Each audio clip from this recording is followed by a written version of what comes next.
The blue glow from Brandon's phone screen cut through the darkness of our bedroom like a knife through my heart.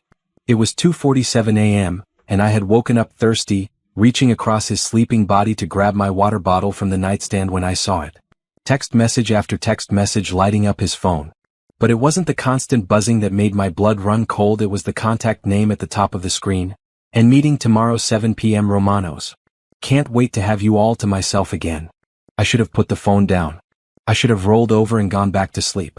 Instead, I found myself scrolling through months of messages that painted a picture so vivid and disgusting that I had to cover my mouth to keep from being sick right there in our bed. Last night was incredible. The way you touched me. I dream about leaving our spouses and running away together. Thursday nights are the only thing getting me through this week. Thursday nights. Every Thursday night for the past 6 months, Brandon told me he had late meetings with clients. Important business dinners that could secure our future. I believed him because I loved him. I trusted him because he was my husband of 8 years.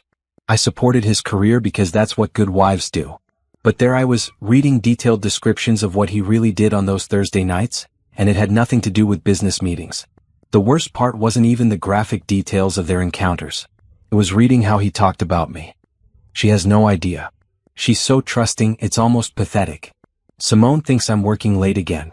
Sometimes I wonder how someone so smart can be so stupid.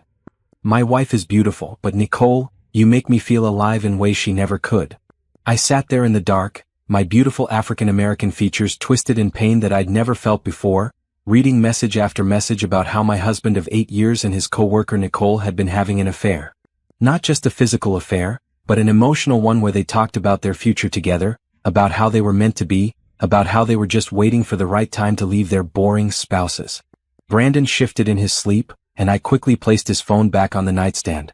I lay there staring at the ceiling for the rest of the night, my mind racing between anger, hurt, and something else I couldn't quite identify at first. It took me until the sun started creeping through our bedroom curtains to realize what that feeling was: determination. When Brandon woke up that morning, I was already in the kitchen making his favorite breakfast. Pancakes with fresh blueberries, turkey bacon crispy just how he liked it, and coffee strong enough to wake the dead. "Good morning, beautiful," he said, kissing my cheek like he had every morning for 8 years. Like he hadn't spent the night before texting another woman about how much he missed the taste of her lips. "Good morning, honey," I replied, my voice steady despite the storm raging inside me. "How did you sleep? Like a baby? You know how much those client dinners take out of me." He sat down at our kitchen island, the same spot where we'd shared thousands of meals, planned our future, talked about having children someday. I watched him eat the breakfast I'd made while lying to my face, and I made a decision that would change both our lives forever. I wasn't going to confront him. I wasn't going to scream or cry or beg him to explain. I was going to do something much more satisfying than that. "Don't forget you have that important meeting tonight," I said, refilling his coffee cup. "The one with the Patterson account?" He looked up, surprised. Usually, I didn't pay attention to the details of his work meetings. "Yeah, it's going to be a long one. Probably won't be home until late." "Of course. I'll keep dinner warm for you."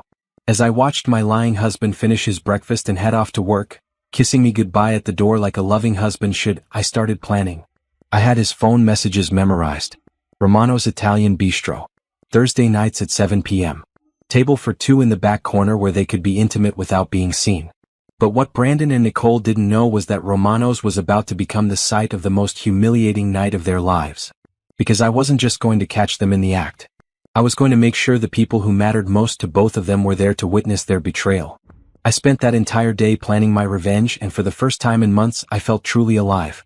The next Thursday came faster than I expected. I told Brandon I was having dinner with my sister Tanya, giving him the perfect excuse for his client meeting. Instead, I drove downtown and parked across the street from Romano's Italian Bistro at 6:30 p.m., my hands shaking as I adjusted the rearview mirror to get a clear view of the restaurant entrance. At exactly 7:03 p.m., I watched my husband walk into Romano's wearing the navy blue suit I'd bought him for his birthday. The same suit he'd worn to my company Christmas party just 2 months ago, where he'd held my hand and told everyone how lucky he was to be married to me. 5 minutes later, a red BMW pulled up, and out stepped Nicole Peterson. I'd seen her before at Brandon's office events, but I'd never really looked at her. Now I studied every detail. She was shorter than me, maybe 5 feet 4 inches, with straight brown hair and pale skin. Pretty in a basic way, but nothing special. Certainly nothing worth destroying a marriage over. She wore a tight black dress that left little to the imagination and heels so high I wondered how she walked in them. This wasn't business attire. This was a woman dressed to seduce someone else's husband. I waited 15 minutes before entering the restaurant myself. I'd called ahead and requested a table with a view of the back corner booths, telling them I was meeting someone and needed to spot them easily. The hostess, a young woman with a bright smile, led me to a perfect table where I could see everything while staying hidden behind a large decorative plant. There they were. Table 12, just like his text messages had said. Brandon's back was to me, but I could see Nicole's face clearly. She was leaning across the table, her hand covering his, laughing at something he'd said. The way she looked at him made my stomach turn. It was the same way I used to look at him when we first started dating. I ordered a glass of wine and tried to look like a woman waiting for a date while I watched my husband betray our marriage vows. They ordered appetizers to share, feeding each other like teenagers in love. Brandon reached across the table and tucked a strand of Nicole's hair behind her ear, a gesture so intimate it took my breath away. He used to do that to me. When their entrees arrived, they barely touched the food. Too busy staring into each other's eyes and whispering things that made Nicole giggle and blush. I watched Brandon take Nicole's hand and bring it to his lips, kissing her palm gently. 8 years of marriage and he'd never done anything that romantic for me. The worst part was seeing how happy he looked. I hadn't seen Brandon smile like that in months, maybe even years. With me he was always tired, stressed about work, worried about bills. But here with Nicole he was animated, laughing, completely present. This wasn't just physical attraction, he was in love with her. Around 8:30 they got up to leave. Brandon helped Nicole with her coat, his hands lingering on her shoulders longer than necessary. They walked toward the exit together, and I had to duck behind my menu when they passed my table. I followed them outside, staying far enough back that they couldn't see me. They stopped beside Nicole's BMW, and Brandon pressed her against the car door, kissing her like his life depended on it. Her hands tangled in his hair, pulling him closer. They were so lost in each other that they didn't notice the world around them. "I don't want this night to end," I heard Nicole say when they finally broke apart. "Neither do I," Brandon replied, his voice hoarse with want. "Same time next week? I'll be counting the days." They kissed once more before Nicole got in her car and drove away. Brandon stood there watching her taillights disappear before walking to his own car, a smile still playing on his lips. I sat in my car for another 20 minutes after Brandon left, processing what I'd witnessed. This wasn't a moment of weakness or a stupid mistake. This was a full-blown love affair. They had routines, inside jokes, a relationship that had been building for months. When I finally drove home, Brandon was already there, sitting on our couch in his pajamas watching ESPN. "How was dinner with Tanya?" he asked without looking away from the TV. "Fine. How was your meeting?" "Boring. Same old stuff. The Patterson account is being difficult, but we'll work it out." I stood there looking at my husband, this man I'd shared a bed with for 8 years, and felt nothing but contempt. He was lying so easily, so naturally, that I wondered how many other lies I'd believed over the years. "I'm going to take a bath," I said. "Okay. I'll probably be asleep when you come to bed. Big day tomorrow." As I soaked in our bathtub, I thought about confronting him. I imagined screaming, throwing things, demanding answers. But that would only give him a chance to lie more, to manipulate me, to make promises he wouldn't keep. No, I was going to do something better than that. I was going to give Brandon and Nicole exactly what they deserved, and I was going to make sure everyone who mattered to them was there to see it. The next morning I called in sick to work. I needed time to think, time to plan, and time to do some research. After Brandon left for the office, I opened my laptop and started investigating Romano's Italian Bistro. Their website was typical for a high-end restaurant. Photos of elegant dishes, information about their wine selection, and most importantly, a detailed reservation system. I clicked through every page, learning everything I could about their layout, their policies, their busiest nights. Romano specialized in romantic dining. Private booths, dim lighting, intimate atmosphere. No wonder Brandon and Nicole chose it for their affair. The back corner where they sat was specifically designed for couples who wanted privacy. The restaurant's website even advertised it as perfect for special occasions and intimate celebrations. I called the restaurant around lunchtime, disguising my voice slightly. "Romano's Italian Bistro, this is Amanda speaking. How can I help you?" "Hi, I'm wondering about your reservation policy. If I wanted to book multiple tables for the same evening, how would that work?" "Of course. Are you planning a special event?" "Sort of. I want to surprise some family members who don't know each other are coming. Is it possible to book separate tables without them knowing about each other until they arrive?" Amanda laughed. Oh, that sounds like fun. Yes, we can definitely do that. We can book the tables under different names and just let you coordinate the timing. When were you thinking? Next Thursday evening. Around 7 p.m. Let me check our availability. Yes, we have several tables available that night. Would you like me to set something up? Not yet, but I'll call back soon. Thank you so much. I hung up, my heart racing with excitement. The plan was starting to come together, but I needed more information first. I spent the rest of the day researching Brandon's parents and Nicole's parents. Social media made it easy to learn about people's lives, and I discovered some interesting facts. Brandon's parents, Robert and Diana, lived about an hour away in Westfield. Robert had just retired from his job as a bank manager, and Diana was active in their church. They were traditional, conservative people who believed deeply in the sanctity of marriage. Brandon's affair would devastate them. Nicole's parents were even more interesting. Her father, Dr. James Peterson, was a respected cardiologist, and her mother, Patricia, was a former teacher who now volunteered with several charity organizations. They were pillars of their community, and their reputation meant everything to them. Both sets of parents were active on social media, posting photos of family gatherings and celebrating their children's achievements. Nicole's mother had recently posted about how proud she was of Nicole's successful career and stable marriage to her husband of 6 years. Wait, Nicole was married too. I knew she worked with Brandon, but I'd assumed she was single. I scrolled through her social media profiles until I found what I was looking for. Photos of Nicole with a tall, thin man named Timothy. Wedding photos from 6 years ago. Recent vacation pictures. Anniversary posts about their perfect marriage. This changed everything. Nicole wasn't just ruining my marriage, she was destroying her own too. Timothy looked like a nice man, quiet and steady. In the photos, he gazed at Nicole with the same adoring expression I used to see on Brandon's face when he looked at me. I closed my laptop and sat back in my chair, the full scope of my plan finally coming together. Both sets of parents would be horrified to discover their children's affair. But more than that, they'd be witnessing the destruction of 2 marriages, not just one. That evening when Brandon came home from work, I was cooking his favorite dinner. You seem happy today, he said, loosening his tie. Feeling better? Much better. I had time to think today, and I realized how lucky I am. Lucky. To have you. To have our marriage. Some people don't appreciate what they have until it's gone. Brandon shifted uncomfortably. That's sweet, baby. I feel the same way. Liar. But I just smiled and kissed his cheek. I was thinking we should do something special for our families. Maybe invite your parents and some other people out for dinner next week. Romano's Italian Bistro downtown is supposed to be amazing. The color drained from Brandon's face. Romano's? That place is pretty expensive. We can afford it. Unless you have something else going on next Thursday night? Thursday? No, I don't think so. But wouldn't you prefer somewhere more casual? I specifically want Romano's. I heard they have the most romantic atmosphere in the city. Perfect for celebrating family. Brandon nodded slowly, but I could see the panic in his eyes. He was probably already trying to figure out how to cancel his date with Nicole or move it to a different night. Too bad for him. By the time I was done with my plan, he wouldn't have to worry about Thursday night dates with Nicole ever again. Friday morning, I started making phone calls. The first was to my mother-in-law, Diana. Simone. What a lovely surprise to hear from you. Hi, Diana. I hope you and Robert are doing well. I'm calling because I want to do something special for you both. Oh, that's so sweet, dear. What did you have in mind? I'd like to take you and Robert out for dinner next Thursday night. There's this beautiful Italian restaurant downtown called Romano's, and I thought it would be nice to treat you to a night out. That sounds wonderful.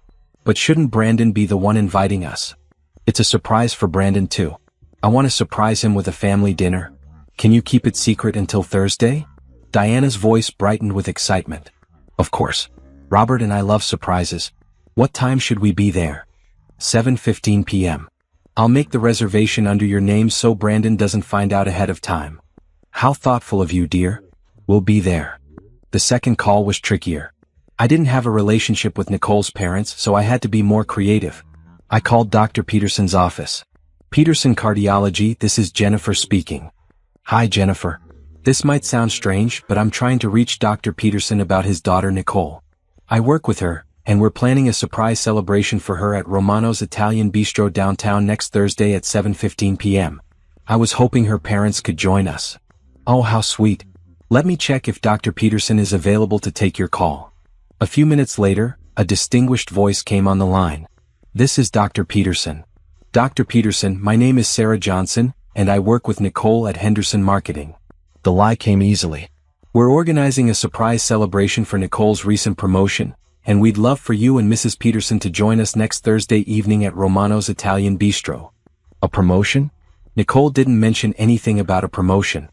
"It's all very last minute and we want to keep it a surprise. Could you and your wife meet us there at 7:15 p.m.? We'll take care of everything." "Well, I suppose we could rearrange our evening. Patricia will be thrilled. She's always saying we don't celebrate Nicole's achievements enough." "Perfect. I'll make sure there's a table reserved for you. And please don't mention this to Nicole.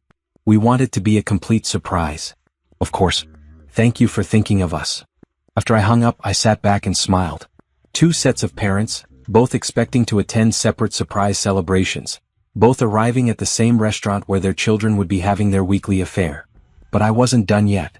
The final piece of the puzzle was making sure Timothy, Nicole's husband, would have some idea of what his wife was really doing on Thursday nights. I created a fake email account and sent Timothy a message. "You don't know me, but I think you should know that your wife has been having dinner with another man every Thursday night at Romano's Italian Bistro. Table 12 in the back corner. 7 p.m. I'm sorry to be the one to tell you this." I almost hit send, but then I stopped. Timothy would arrive angry and ready to confront them, which could lead to violence or at least a scene that would overshadow my carefully planned revelation. No, I wanted the parents to be the ones to discover the affair. Timothy could find out afterward, when Nicole had to explain to her humiliated parents why she was destroying her marriage. Instead, I deleted the draft email. Timothy would find out eventually, probably that same night when Nicole came home and had to explain why her parents were calling her, devastated and furious. My phone rang. It was Brandon. "Hey baby. I just wanted to let you know I might have to work late again next Thursday. The Patterson account is heating up." "Actually, that's perfect timing. I was going to surprise you, but I invited your parents to dinner next Thursday night. At Romano's Italian Bistro." The silence on the other end of the line stretched so long I thought the call had dropped.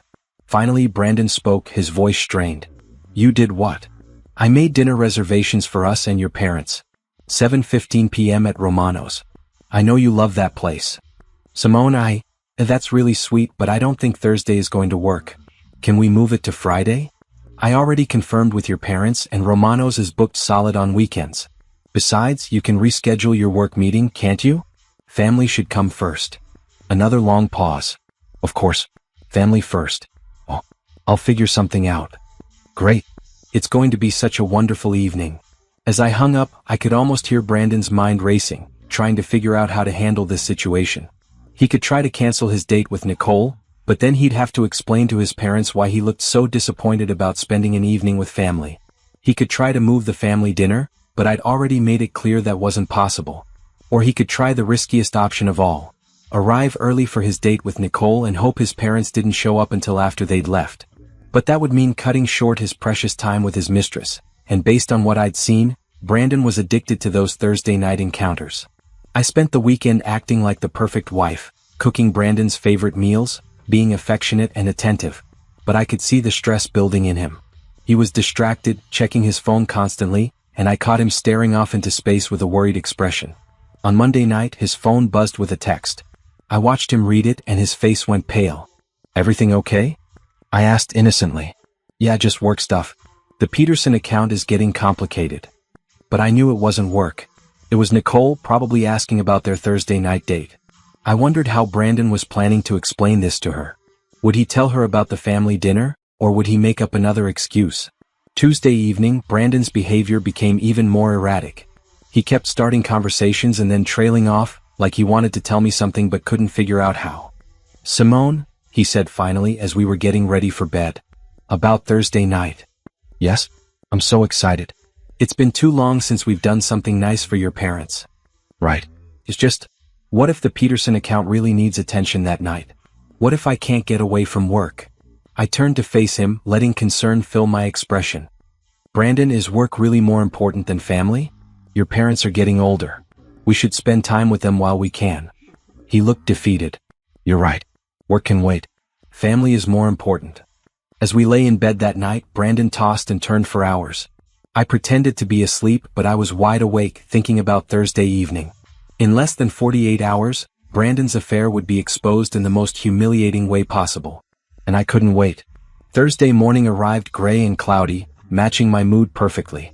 I woke up before my alarm, my stomach churning with a mixture of excitement and nerves. Today was the day everything would change. Brandon was already awake, staring at the ceiling with the expression of a man facing execution. "Good morning," I said cheerfully, kissing his cheek. "Are you excited about tonight?" "Excited isn't the word I'd use," he muttered. "What's wrong?" "It's just dinner with your parents. They're looking forward to seeing you." Brandon sat up, running his hands through his hair. "Simone, I need to tell you something." My heart stopped. Was he going to confess?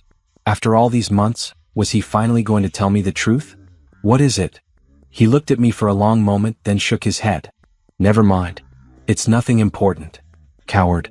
Even with the truth staring him in the face, he couldn't bring himself to be honest with me. I got out of bed and started getting ready for work, humming softly. I made breakfast reservations at Romano's for 7:15.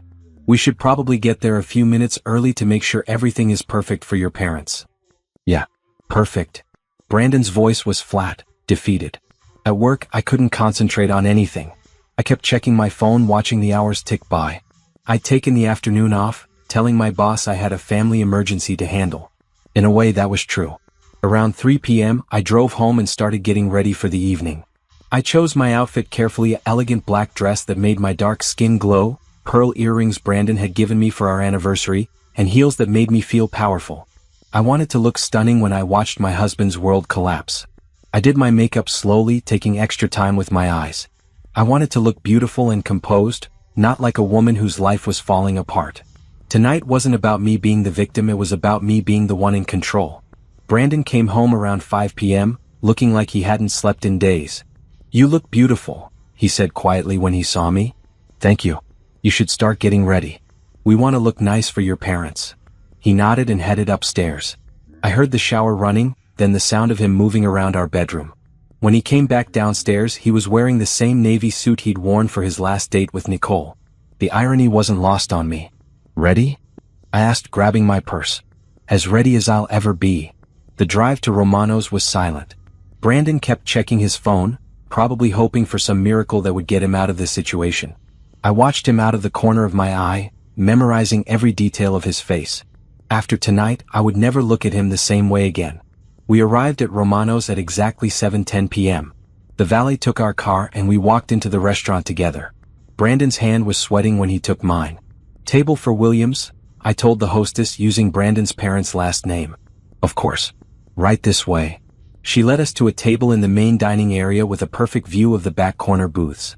Brandon's eyes immediately went to table 12, where he'd been sitting with Nicole for months. It was currently empty, but it wouldn't be for long. "This is a nice table," I said, settling into my chair. "We'll be able to see your parents when they arrive." Brandon nodded absently, still staring at the back corner. "Where are they?" "They're usually punctual." "They'll be here soon. Would you like to order some wine while we wait?" Before Brandon could answer, I saw a familiar figure through the restaurant's front window.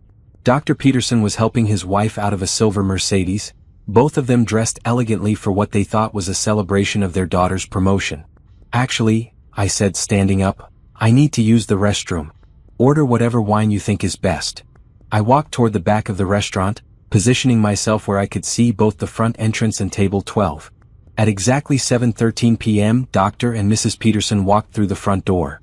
"Peterson, party of two," Dr. Peterson told the hostess. "Of course. We have a lovely table ready for you." The hostess led them to a table on the opposite side of the restaurant from where Brandon and I were sitting, but with a clear view of the back corner booths. Perfect. 2 minutes later, Robert and Diana Williams walked through the door, looking excited and slightly confused. "Williams, party of two," Robert told the hostess. "Absolutely. Right this way." They were seated at a third table, completing the triangle. All three tables had perfect sight lines to table 12, where Brandon and Nicole had been having their affair for months. I returned to our table just as Brandon was ending a phone call. "Who was that?" I asked innocently. "Just work. A client needed to reschedule something." Liar. It was Nicole, probably asking where he was. Their usual Thursday night date was supposed to start in 2 minutes. "Your parents are here," I said, pointing across the restaurant. Brandon turned and waved at his parents, who waved back enthusiastically. He looked confused by their presence but not alarmed. Not yet. Simone, Robert called out, standing up from his table. This is such a wonderful surprise. I waved back, smiling brightly. I'm so glad you could make it. That's when I saw Brandon's face change. He was looking past his parents, and I followed his gaze to see Dr. and Mrs. Peterson sitting at their own table, studying their menus. Why are the Petersons here? Brandon whispered, his voice tight with panic. The Petersons? I don't know any Petersons. Maybe they just chose the same restaurant as us. What a coincidence. But Brandon knew it wasn't a coincidence. I could see him connecting the dots, realizing that somehow this evening was going to end very badly for him. At exactly 7:18 p.m., Nicole Peterson walked through the front door of Romano's Italian Bistro, wearing the same tight black dress she'd worn the week before. She was looking for Brandon, scanning the restaurant until she spotted him sitting at our table. The confusion on her face was priceless. This wasn't how their Thursday nights were supposed to go. Brandon's phone buzzed. He looked at it, then at me, then at Nicole, who was still standing by the hostess station looking lost. I need to use the restroom, he said abruptly. Of course. I'll order appetizers for when your parents join us. Brandon practically ran toward the back of the restaurant, and I watched Nicole follow him a moment later. They were probably meeting in the hallway by the restrooms, trying to figure out what had gone wrong with their carefully planned evening. But what they didn't know was that the evening was just getting started. I watched Brandon and Nicole disappear down the hallway toward the restrooms, no doubt trying to figure out how to salvage their romantic evening. But they were too late. The trap had already been set, and now it was just a matter of time before it snapped shut. While they were gone, the hostess approached Dr. and Mrs. Peterson's table with a confused expression. Excuse me, she said to Nicole's parents, but there seems to be some confusion. We have a reservation for Nicole Peterson at 7 p.m. for table 12, but also a reservation for a Nicole Peterson celebration dinner at 7:15. Are you part of the same party? Dr. Peterson looked puzzled. We're here for our daughter Nicole's promotion celebration. Someone from her office organized it. And where is your daughter? Mrs. Peterson looked around the restaurant. She should be here by now. This isn't like Nicole to be late. That's when Mrs. Peterson's eyes landed on the woman in the black dress standing near the restroom hallway, gesturing urgently to a man in a navy suit. Even from across the restaurant, even after all these years, a mother recognizes her own child. There she is. Mrs. Peterson said, pointing toward the hallway. Nicole? But something was wrong. Nicole was with a man, and it wasn't her husband Timothy. Mrs. Peterson squinted, trying to get a better look. Dr. Peterson followed his wife's gaze and frowned. Who is that man with her? Meanwhile, Robert and Diana Williams had been watching their son act strangely all evening. When Brandon excused himself to go to the restroom and didn't return after 10 minutes, Diana started to worry. Maybe we should go check on Brandon, Diana said to her husband. He's been gone an awfully long time. He probably ran into someone from work, Robert replied, but he was looking toward the back of the restaurant with concern. That's when Nicole and Brandon emerged from the hallway, walking closely together, their heads bent in urgent conversation. They moved toward table 12, the intimate corner booth where they'd been carrying on their affair for months. Nicole had her hand on Brandon's arm, and even from across the restaurant, their body language screamed intimacy. These weren't co-workers having a business discussion. These were lovers trying to figure out how to handle a crisis. Dr. Peterson stood up so fast he knocked over his water glass. Patricia, he said to his wife, his voice tight with disbelief, is that Nicole with another man? Mrs. Peterson was already on her feet, her face pale. That's not Timothy. Who is that man with our daughter? At the same time, Diana Williams gasped. Robert, why is Brandon sitting with that woman? Where's Simone? I'm right here, I said, appearing at their table with perfect timing. I was just visiting with some friends I saw across the restaurant. All three sets of parents turned to look at me, then back at the corner booth where Brandon and Nicole were now sitting across from each other, their hands intertwined on top of the table. Simone, Diana said slowly, who is that woman with Brandon? I believe that's Nicole Peterson. She works with Brandon. Peterson? Robert's face was turning red. As in Dr. and Mrs. Peterson over there? I nodded toward the Petersons' table, where both parents were staring at their daughter in horror. I think there might be some confusion, I said calmly. Maybe we should all sit down and figure this out together. But Dr. Peterson was already striding across the restaurant toward table 12, his wife close behind him. Robert and Diana Williams followed, with me bringing up the rear. Nicole saw her parents approaching first. The color drained from her face and she quickly pulled her hands away from Brandon's. But it was too late. They'd all seen the intimate way she'd been touching a married man. Nicole? Dr. Peterson's voice could have cut glass. What is going on here? Dad? Mom? What are you doing here? We're here for your promotion celebration, Mrs. Peterson said, her voice shaking. The one your coworker organized to surprise you. Nicole looked confused. What promotion? What coworker? That's when Brandon noticed his own parents standing behind the Petersons, their faces masks of shock and disappointment. Mom? Dad? I thought you were having dinner with Simone. We are having dinner with Simone, Diana said coldly. The question is, what are you doing here with this woman? The restaurant had gone quiet around us. Other diners were starting to stare, sensing the drama unfolding in the corner booth. Brandon stood up, his face flushed. I can explain. Explain what? Robert's voice was louder than it should have been in a restaurant. Explain why you're having dinner with another woman while your wife thinks you're at a business meeting? It's not what it looks like, Nicole said quickly, but her voice was weak, unconvincing. Really? Mrs. Peterson's voice was ice cold. Because it looks like my married daughter is on a date with someone else's husband. I stepped forward, pulling out my phone. Actually, it's exactly what it looks like. They've been meeting here every Thursday night for months. I showed them the photos I'd taken the week before, Brandon and Nicole feeding each other appetizers, holding hands across the table, kissing in the parking lot. Both sets of parents stared at the photos in stunned silence. 6 months, I continued, my voice calm and steady. They've been having an affair for 6 months. Every Thursday night, Brandon tells me he has client meetings. Every Thursday night, Nicole tells Timothy she's working late. But really, they come here to table 12 and pretend they're not destroying 2 marriages. Dr. Peterson looked at his daughter like he'd never seen her before. Nicole, is this true? Nicole's eyes filled with tears, but she didn't deny it. She couldn't.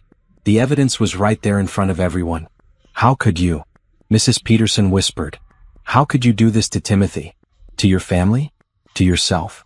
Brandon tried to take control of the situation. Look, everyone, calm down. This is between Simone and me. No, Diana's voice was sharp as a blade. This involves all of us now. We raised you better than this, Brandon. We raised you to honor your commitments, to respect your wife, to be a man of integrity. And we raised Nicole to respect her marriage vows, Dr. Peterson added, his voice heavy with disappointment. To be honest and faithful. The entire restaurant was staring now, but I didn't care. This was better than I'd imagined. Both sets of parents, discovering their children's betrayal together, witnessing the destruction of 2 marriages in the most public way possible. I think, I said quietly, reaching into my purse, this is the perfect time to give you these. I pulled out an envelope and handed it to Brandon.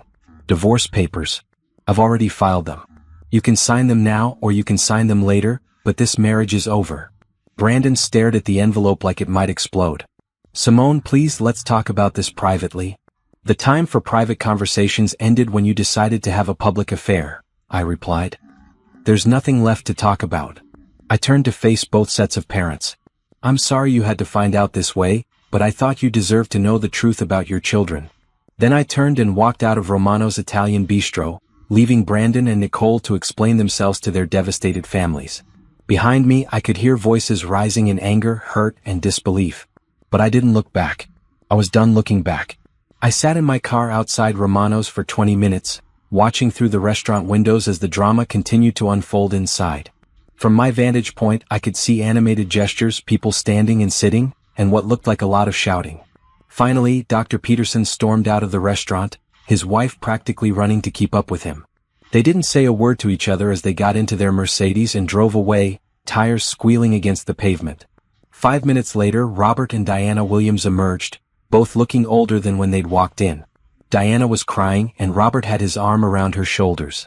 They walked slowly to their car, the weight of their son's betrayal visible in every step. Brandon and Nicole were the last to leave, separately. Nicole came out first, her mascara streaked down her cheeks, looking around frantically before getting into her red BMW. She sat there for several minutes, probably trying to figure out how she was going to go home and face Timothy. Brandon appeared 10 minutes later, walking like a man in a daze. He looked around the parking lot until he spotted my car, then walked over and tapped on the window. I rolled it down halfway. Simone, please. Let me explain. There's nothing to explain. I saw everything I needed to see. It's not what you think. It's exactly what I think. You've been having an affair with Nicole for months. You love her. You talk about leaving me. You mock me in your text messages. I kept my voice level, emotionless. Did you think I didn't know? Brandon's face went white. You read my texts? I read everything. Every message, every plan, every lie you told me while you were with her. He leaned against my car, looking defeated. How long have you known? Long enough to plan tonight perfectly. You planned this? You invited our parents on purpose. I started my car engine. Sign the divorce papers, Brandon. Make this easy on yourself. What about 8 years of marriage? Doesn't that mean anything to you? It meant everything to me. Apparently it meant nothing to you. I drove away, leaving Brandon standing alone in the parking lot of the restaurant where his affair had just been exposed to the people who mattered most to him. When I got home, I poured myself a glass of wine and sat on my couch, finally allowing myself to process what had just happened. My phone started ringing almost immediately. The first call was from Tanya, my sister. Girl, what happened? Diana Williams just called Mom crying about Brandon having an affair. Please tell me you didn't know about this beforehand. I knew. Simone. Why didn't you tell me? Because I needed to handle it my way. By ambushing him in public? That's not like you. The Simone who would have handled this privately and given him a chance to lie his way out of it doesn't exist anymore. This new Simone makes sure cheating husbands get exactly what they deserve. Tanya was quiet for a moment. Are you okay? I'm better than okay. I'm free. The second call was from my mother-in-law. Simone, honey, I am so sorry. I can't believe Brandon would do this to you, to our family. I'm sorry you had to find out that way, Diana. Don't you dare apologize. You have nothing to be sorry for. Robert and I are ashamed of our son. We raised him better than this. I know you did. What can we do? How can we help you through this? Just be there for me like you always have been. I'm going to need family more than ever, and you and Robert are my family regardless of what Brandon has done. Diana started crying again. We love you, Simone. You'll always be our daughter-in-law, no matter what happens with the divorce. The third call was from Brandon's younger brother, Jake. Simone, Dad just told me what happened. I can't believe Brandon would do something so stupid. Are you okay? I'm fine, Jake. No, you're not. Nobody's fine after something like this. Do you need anything? A place to stay? Someone to beat up Brandon? That made me smile for the first time all day. I don't need Brandon beaten up, but thank you for offering. I might need help moving my stuff out of the house this weekend. Consider it done. I'll bring a truck and some guys from work. Thank you. That means a lot. The fourth call was from Timothy Peterson. I almost didn't answer, but curiosity got the better of me. Mrs. Williams? This is Timothy Peterson, Nicole's husband. I think we need to talk. I'm sorry, Timothy. I'm sure this is difficult for you. Nicole came home tonight and told me everything. About the affair, about what happened at the restaurant. I wanted to thank you. That surprised me. Thank me? For exposing the truth. I've suspected something was wrong for months, but I couldn't prove it. Nicole kept telling me I was paranoid, that I was imagining things. At least now I know I wasn't crazy. I'm sorry it had to happen this way. No, you did the right thing. If you hadn't forced the truth into the open, Nicole would have kept lying to both of us indefinitely. We talked for a few more minutes about lawyers and divorce proceedings. Timothy was hurt, but handling it better than I'd expected. He seemed almost relieved to finally know the truth. The last call of the evening was the one I'd been dreading. Brandon. Simone, I'm outside. Please let me come in so we can talk. There's nothing to talk about. There's everything to talk about. 8 years of marriage doesn't just end because of one mistake. One mistake.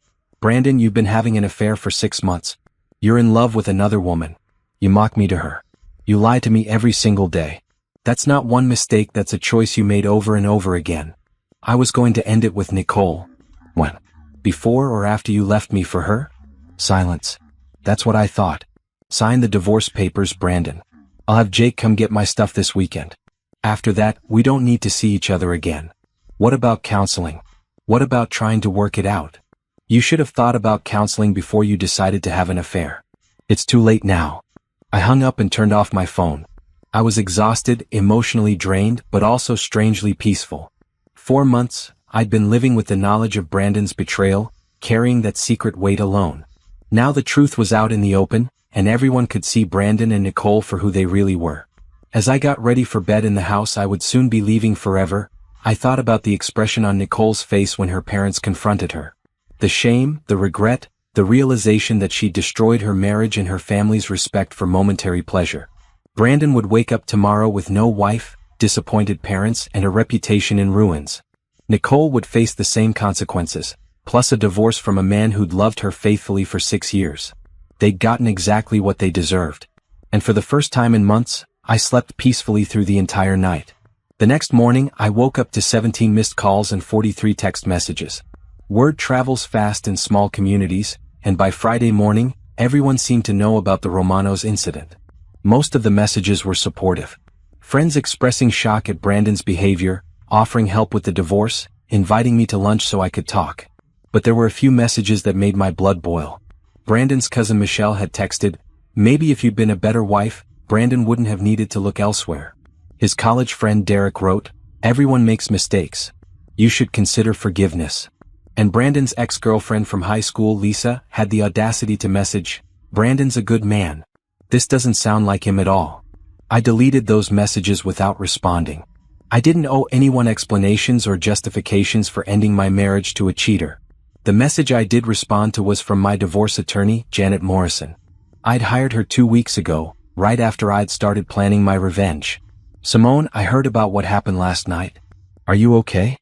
"I'm fine. Is everything ready on the legal side?" "Absolutely. The divorce papers are filed, and based on the evidence of adultery you provided, this should be straightforward." "Has Brandon indicated whether he'll contest the divorce?" "He says he wants to work things out, but I think reality is starting to set in." "Good. I'll be in touch if I need anything else from you." I spent Friday morning calling my job to request a leave of absence. My boss, Carol, was understanding and supportive. "Take all the time you need, Simone. Your job will be here when you're ready to come back." Next, I called Jake to confirm he was still available to help me move over the weekend. "Of course.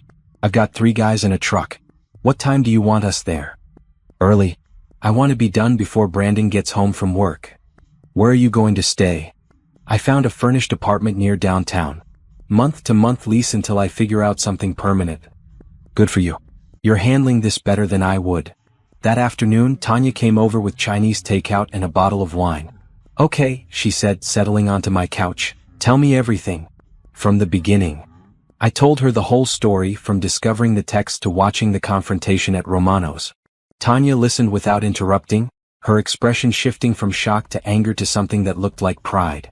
"Damn, Simone. That was cold-blooded. It was necessary. I'm not criticizing you.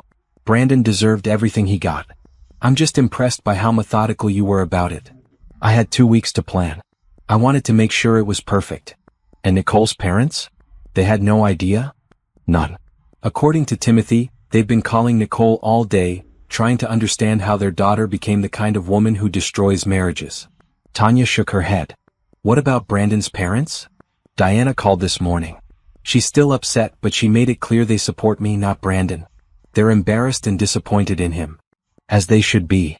We spent the evening going through the house, deciding what I wanted to take and what I was leaving behind. Most of the furniture could stay. I didn't want reminders of my marriage in my new place. But there were personal items, books, photos from before Brandon and I met, things that were mine alone. Around 10 p.m. Brandon's car pulled into the driveway. "I should go," Tanya said, gathering up the empty takeout containers. "You don't have to leave because of him." "I know, but this is your house for one more night. Handle your business." After Tanya left, Brandon came inside looking like he hadn't slept at all. His hair was messy, his clothes wrinkled, and he had dark circles under his eyes. "We need to talk," he said. "We really don't." "Simone, please. I know you're angry, but—" "Angry?" I laughed, and it sounded bitter even to me. "Brandon, I'm past angry. I'm done. What can I do to fix this?" "There's nothing to fix. You made your choice when you decided to have an affair. I'm making mine by choosing to leave." Brandon sat down heavily on the couch. "I never meant for this to happen. You never meant to get caught." "No, I never meant to hurt you. The thing with Nicole, it just happened." "For 6 months? It just kept happening every Thursday night for 6 months." Brandon was quiet for a long moment. Finally, he looked up at me with something like defeat in his eyes. "I love her. The words hit me like a slap, even though I'd read them in his text messages weeks ago. Hearing him say it out loud was different. I know, I said simply. But I love you too. No, you don't. You love the idea of me, the security of our marriage, the convenience of having someone take care of you while you pursue your real relationship with Nicole. But you don't love me, Brandon. If you loved me, you wouldn't have been able to do this. That's not true. Prove it. Tell me right now that you'll never see Nicole again. Tell me you'll quit your job and find work somewhere else so you never have to be around her. Tell me you'll block her number and delete her from your life completely. Brandon opened his mouth, then closed it. He looked down at his hands. That's what I thought, I said. You can't even pretend to choose me over her. It's complicated. No, it's not. It's actually very simple. You want to be with Nicole more than you want to be married to me. So go be with Nicole. But you don't get to keep me as a backup plan. I went upstairs to pack the last of my personal items, leaving Brandon sitting alone on the couch. When I came back down with my suitcase, he was gone. His car was still in the driveway, but he was nowhere in the house. I found him on the back porch, staring out at the garden we'd planted together 3 years ago. I'm staying at the Hampton Inn tonight, I said. Jake will be here tomorrow afternoon to get my stuff. Brandon nodded without looking at me. I changed the locks on the house, I continued. Your key won't work anymore. Consider this fair warning. This is my house too. Actually, it's not. It's my house. I inherited it from my grandmother, remember? You're the one who moved in here after we got married. Brandon's shoulders slumped. I forgot. You forgot a lot of things. Like your wedding vows. I walked back through the house one last time, making sure I had everything I needed. As I reached for my car keys, Brandon appeared in the doorway. Simone, wait. I turned around. I'm sorry. I know that doesn't fix anything, but I need you to know that I'm sorry. Sorry you had an affair, or sorry you got caught? He thought about it for a moment, which told me everything I needed to know. Goodbye, Brandon. As I drove away from the house where I'd lived for 8 years, I felt something unexpected. Relief. The hard part was over. The confrontation, the revelation, the end of my marriage, all of that was behind me now. What lay ahead was the unknown, but for the first time in months, the unknown felt like possibility instead of dread. 6 months after the Romanos incident, as it had become known in our social circle, I was sitting in my new apartment sipping coffee and reading the Sunday paper when my phone rang. The caller ID showed Timothy Peterson's name. Hi, Timothy. How are you doing? Better than expected, actually. I wanted to call and thank you again. For what? For setting me free. I know that wasn't your intention when you exposed Nicole's affair, but that's what you did. You freed both of us from marriages that weren't working. Timothy and I had become unlikely friends over the past months. We'd gone through our divorces at the same time, sometimes sharing lawyers' recommendations and moral support. It was strange having something in common with Nicole's ex-husband, but trauma bonded people in unexpected ways. How did the final hearing go? I asked. It's officially over. Nicole didn't contest anything. She just wanted it finished quickly. And how is she doing? I honestly don't know. We haven't spoken since the papers were signed. But I heard through mutual friends that she's been struggling. Lost her job at Henderson Marketing after the affair came out. Apparently the company has a strict policy about workplace relationships. She's working at some small firm downtown now. I felt a brief flicker of sympathy for Nicole, then remembered the pain she'd caused and pushed the feeling aside. Actions had consequences. What about Brandon? Timothy asked. Also struggling. He's still at his company, but his reputation is damaged. Hard to be trusted with client relationships when everyone knows you can't be trusted in your personal relationships. He moved in with his brother Jake after I kicked him out of the house. Are they still together? Nicole and Brandon? As far as I know. Though apparently it's not the fairy tale romance they thought it would be once they were both divorced. That was an understatement. According to mutual friends, Brandon and Nicole's relationship had soured quickly once it was no longer forbidden. The excitement of sneaking around was gone, replaced by the reality of two people who had destroyed their lives for what turned out to be an unsustainable infatuation.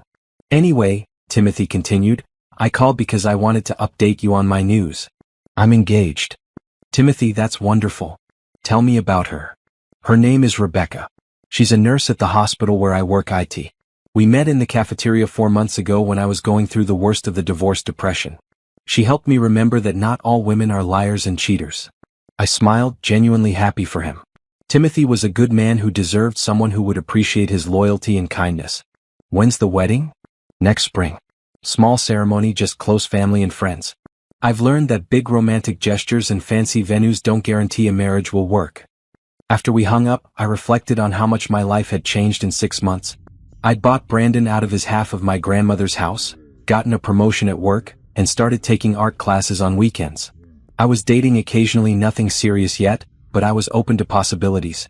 The divorce had been finalized 3 months ago. Brandon had signed all the papers without contest, probably because he knew public opinion was entirely on my side.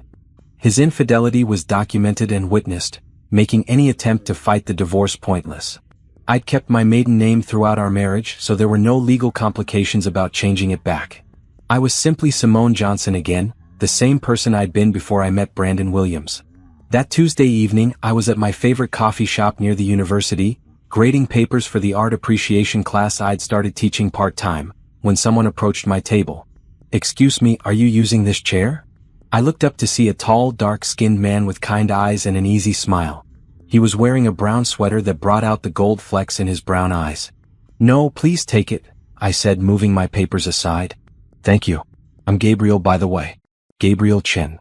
"Simone. Nice to meet you."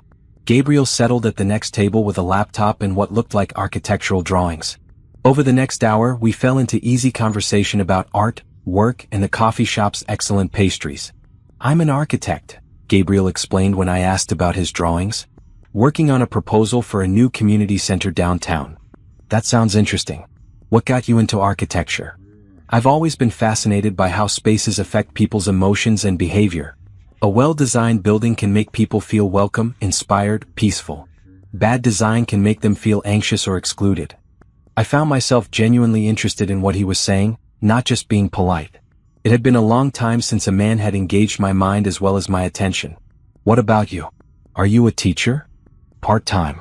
I work in marketing during the day, but I teach art appreciation classes in the evenings. It's my passion project." "Art appreciation. That's fascinating. I've always wished I understood art better." "It's not about understanding," I said, warming to the subject. "It's about feeling. Art is meant to evoke emotion, to make you think or react. If it does that, then it's working whether you understand it or not." Gabriel smiled. "See, that's exactly what I mean. You just taught me something important in 30 seconds. We talked until the coffee shop closed at 10 p.m., covering everything from our favorite artists to our worst dating disasters. Gabriel had been divorced for 2 years after his ex-wife decided she preferred her yoga instructor to her husband. "I'm sorry," I said when he mentioned his divorce. "That must have been painful." "It was, but honestly, it was the best thing that could have happened to me. We weren't right for each other, but neither of us was brave enough to admit it. Sometimes it takes a crisis to force you to make necessary changes." I knew exactly what he meant. As we gathered our things to leave, Gabriel hesitated. "This might be presumptuous, but would you like to have dinner sometime? Somewhere nicer than a coffee shop." I studied his face, looking for signs of insincerity or ulterior motives. But all I saw was genuine interest and the kind of nervous hope that came from putting yourself out there after being hurt. "I'd like that," I said. "Really? Really?" Gabriel's smile was brilliant. "How about Friday night? I know a great little Italian place downtown." "Not Romano's, I hope?" Gabriel laughed. "Definitely not Romano's. I was thinking more like Antonio's on 5th Street. Much better food, much less drama." As I drove home that night, I realized I was genuinely excited about a date for the first time in years.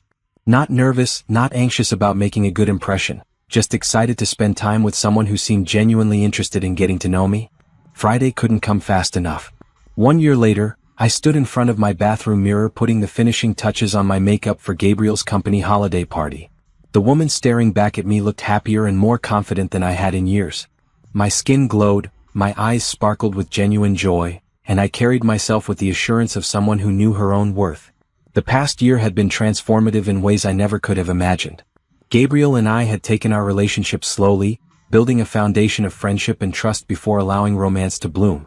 He was everything Brandon wasn't: honest, attentive, emotionally available, and completely devoted to building a life with me rather than escaping from it.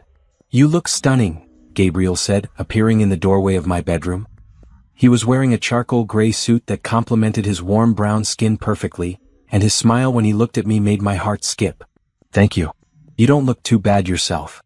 Gabriel crossed the room and wrapped his arms around me from behind, meeting my eyes in the mirror. I have something for you.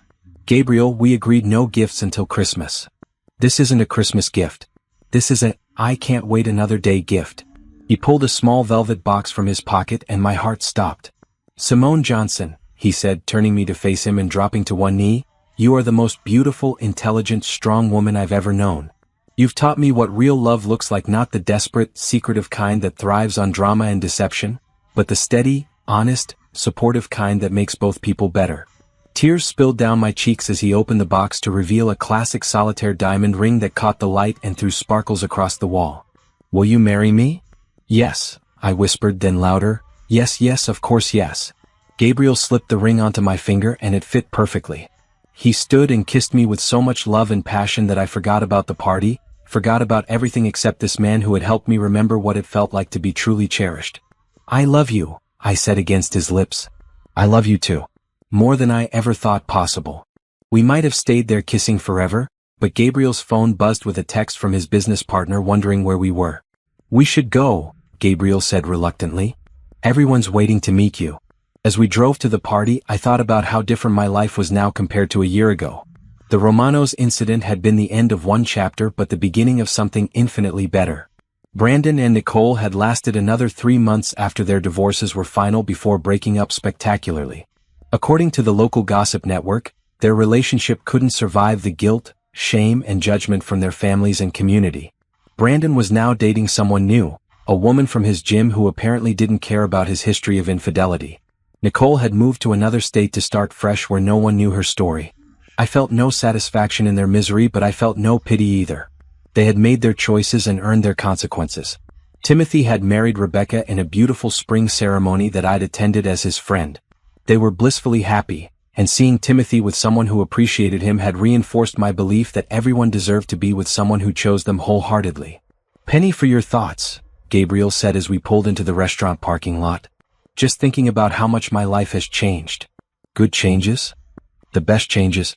A year ago, I was married to a man who didn't value me, working a job that didn't fulfill me, and living a life that felt small and constrained. Now I have a career I'm passionate about, a man who loves me completely, and a future full of possibilities. Gabriel took my hand, his thumb stroking over my new engagement ring. I can't wait to start our life together officially. No secrets, no lies, no drama. Just us building something real and lasting. The party was everything I'd hoped it would be. Gabriel's colleagues welcomed me warmly, and I could see how respected and liked he was in his professional community. When he introduced me as his fiancée, his pride was obvious and genuine. So you're the woman who finally tamed Gabriel Chen, his business partner Marcus teased. He's been a different person since he met you. Happier, more focused, definitely more motivated to leave the office at reasonable hours. I didn't tame him, I laughed. I just gave him a reason to want to go home. Later in the evening, Gabriel and I were swaying together on the dance floor when I saw a familiar figure across the restaurant. Brandon was there with his new girlfriend, a blonde woman who looked young enough to be carded. He spotted me at the same time and our eyes met across the crowded room. For a moment I felt nothing. No anger, no hurt, no regret. Just nothing. He was a stranger who used to be married to me, a character from a previous life that no longer had any relevance to who I was now. Brandon raised his wine glass slightly in what might have been a toast or an acknowledgement. I nodded politely back, then turned my attention to Gabriel, who was whispering something sweet in my ear. Everything okay? Gabriel asked, noticing my momentary distraction. Perfect, I said and meant it. Everything is absolutely perfect. As the evening wound down, Gabriel and I walked hand in hand to our car under a clear, star-filled sky. So, Gabriel said, when do you want to get married? Tomorrow? I joked, then considered it seriously. Actually, maybe not tomorrow, but soon. I don't need a big wedding or a long engagement. I just need you. Spring? Gabriel suggested. We could have the ceremony in your grandmother's garden. Small, intimate, just the people who matter most to us. That sounds perfect. As Gabriel drove us home to the house we now shared, my grandmother's house, which had witnessed the end of my marriage to Brandon and was now the foundation for my future with Gabriel, I reflected on the journey that had brought me to this moment. A year ago, I had been betrayed, humiliated, and broken. I had discovered my husband's affair in the most painful way possible and had responded with calculated revenge that destroyed multiple relationships and reputations. Some people might say I had been too harsh, too unforgiving. But I regretted nothing. Brandon and Nicole had made their choices, and I had simply ensured those choices had appropriate consequences.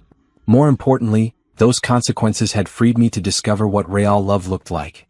Gabriel didn't just say he loved me, he showed it every day through his actions, his attention, his commitment to our relationship. He didn't take me for granted or treat our love as something he could risk for momentary excitement. "What are you thinking about now?" Gabriel asked as we pulled into our driveway. "Just gratitude, I guess. For everything that happened, even the painful parts. If Brandon hadn't had his affair, I never would have left him. And if I hadn't left him, I never would have met you." Gabriel turned off the engine and took my hands in his. "I hate that you had to go through that pain, but I'm grateful for whatever forces in the universe brought us together. Even if those forces included public humiliation at Romano's Italian Bistro?" Gabriel laughed. "Especially because of that. Your revenge story is legendary, by the way.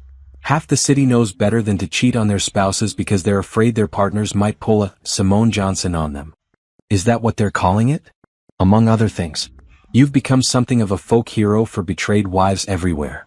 We sat in comfortable silence for a moment, looking at our house Gabriel had officially moved in 3 months ago with its warm lights glowing in the windows. "Are you ready to go inside and start planning our wedding?" Gabriel asked. "I'm ready to start planning our life," I replied. As we walked up the front steps together, Gabriel carrying me over the threshold like we were already married, I thought about the title of this chapter of my life. If the Romanos incident had been the revenge, and the months that followed had been the recovery, then this was the renewal. I was no longer the woman who had discovered her husband's betrayal through late-night text messages. I wasn't even the woman who had orchestrated public humiliation as payback for private pain. I was Simone Johnson, successful marketing executive and part-time art teacher, engaged to a wonderful man who loved me completely and honestly. I was a woman who had learned her own worth, demanded to be treated accordingly, and refused to settle for anything less than she deserved. And as Gabriel carried me across the threshold of the house where my old life had ended and my new life had begun, I knew with absolute certainty that the best was yet to come. Our love story wasn't built on drama or deception or the thrill of the forbidden. It was built on friendship, respect, shared values, and the simple daily choice to put each other first. It wasn't exciting in the way that affairs were exciting, it was better than that. It was real. 6 months later, on a perfect May morning in my grandmother's garden, surrounded by the people who loved us most, Gabriel and I promised to love, honor, and cherish each other for the rest of our lives. And unlike the promises I'd made 8 years earlier to a man who would break them without remorse, I knew these vows would last forever. Because real love doesn't need the drama of betrayal to stay interesting. Real love is interesting enough all on its own.